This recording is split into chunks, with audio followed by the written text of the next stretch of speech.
নমস্কার বন্ধুরা, আমি তোমাদের সকলের প্রিয় পারমিতা চলে এসেছি একটি নতুন ভিডিও নিয়ে। মহাদেবের মাথায় জল ঢালতে চলে এসেছি মন্দিরে। আজ শুধু আমরাই আসিনি, মহাদেবের প্রচুর ভক্ত এসেছে মহাদেবের দর্শনে। এরপর বললি যে আমরা কে কে এসেছি। আমি, আমার মা, আমার দুই কাকি আর আমার বোনু।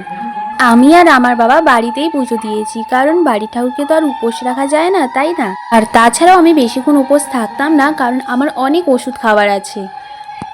তারপর বাড়িতে জল ঢেলে যখন মন্দিরে আসলাম, তখন দেখলাম যে মহাদেবের কত ভক্ত এসেছে। সত্যি খুব ভালো লাগছে এখানে এসে। তারপর বলি মহাদেবের প্রসাদের কথা।